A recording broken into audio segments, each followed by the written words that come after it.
দিকে তার হাতটা ভেঙে দিয়ে তার অধিকার গরিবের আদায় করে দিতে চাই।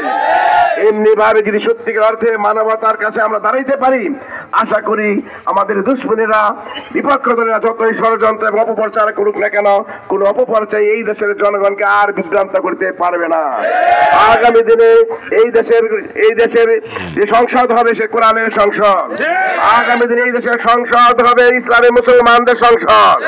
আগামী দিনে এই দেশের সংসদ আলেম ওলামাদের সংসদ।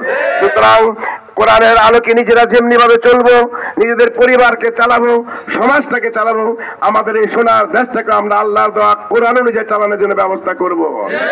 আর কোরআন অনুযায়ী চালানোর মধ্য দেওয়া এই দেশের মানুষের মধ্যে সকল ধরনের বৈষম্য দূর করে সকল পর্যায়ের মানুষকে উপকার করার মাধ্যমে ইনসাফপূর্ণ একটি ইসলামী রাষ্ট্র কায়েমের মধ্য দিয়ে এই দেশের মানুষের ভাগ্য পরিবর্তন করেই আমরা আমাদের চেষ্টা শেষ করব। আমরা কি সকলে রাজি আছি তো ইনশাআল্লাহ?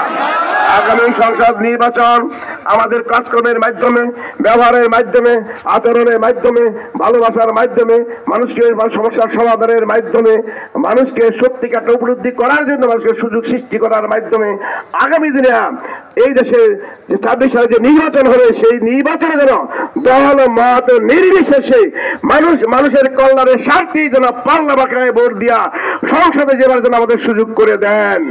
এই জন্য আপনাকে আমাকে আরো বেশি জানমাল দিয়া, শ্রম দেওয়ার জন্য জানমাল দিয়া চেষ্টা করার উদাত্ত আহ্বান জানিয়ে আজকে আমাদের এই একটা ওয়ার্ডের অফিস আমরা উদ্বোধন করছি।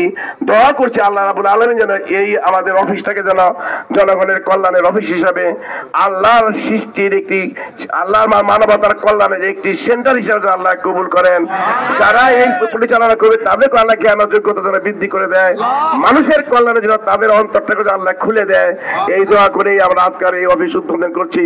আসসালামু আলাইকুম ওয়া রাহমাতুল্লাহি ওয়া বারাকাতুহু।